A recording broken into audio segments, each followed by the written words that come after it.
তো রবিবার আজকে ছুটির দিন, ভাবলাম যাই একটু বাগানটা দেখে আসি। যদি আমি খুব একটা আসি না, তবু আমাদের কাজ চলছে কিছু একটা মানে অল্প অল্প। এটা অ্যাডেনিয়াম রয়েছে আমার গাছের কালেকশন। এটা হচ্ছে জবা গোলাপ, এক ধরনের ছোট গোলাপ বলে। এটা বাঁশ গাছ আছে। এই জায়গাটা একটু মানে ওই পাশটা একটু কাজ চলছে, তাই জন্য এই জায়গাটা সব করা আছে।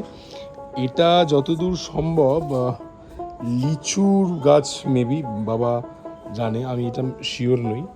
এটা জবা, এখানে অনেক রকমের জবা রয়েছে, অনেকগুলো। এই বাবা, গাছটা পড়লো কি করে?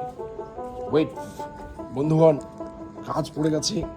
আমি গাছটাকে তুলবো, কিন্তু ক্যামেরাটা হাতে নিয়ে কি করে তুলবো? ও গাছে সাবাস, উঠে গেল। এ কি, একজনকে তুললাম, আরেকটা গাছ ও আচ্ছা এইটাও পড়ে গেছে।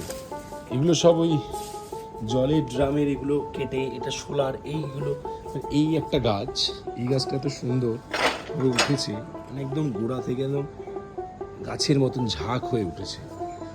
তো এখান থেকে একটা কুমড়ো অ্যালোভেরা রয়েছে এখানে, এখানে কুমড়ো। এই কুমড়ো গাছটা আমাদের মোটামুটি ওই নিচ অব্দি। এইখানে সবার বাথরুমের ট্যাঙ্কি, তো ভালো সার পায়। ওই আমাদের দীপা, তুমি কি এটা বলতে ছাদে এসছো? যাচ্ছি। কাগজ ফুল বলে। ও লিচু গাছ তো এটা, ওটা মনে হয় রুদ্রাক্ষ গাছ। এটা হচ্ছে নীল রঙের, বেগুনি রঙের জবা। আমি জানি না এই জবাটা তোমরা কারা কারা দেখেছো, কমেন্ট করে বলো অবশ্যই। লেবু গাছ আছে। এটা হচ্ছে নীলকণ্ঠ ফুল, ছোটোবেলায় আমাদের বায়োলজিতে পড়িয়েছি। আরও জবা টবা গাছ আছে, আর কয়েকটা গাছ প্রিপেয়ার হচ্ছে এখানে।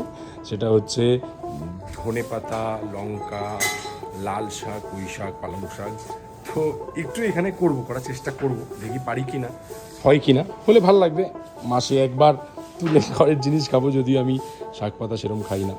দেখা যাক, হলে অবশ্যই জানা। আজ এটুকুই থাক, দেখা হচ্ছে পরের ভিডিওতে। টাটা।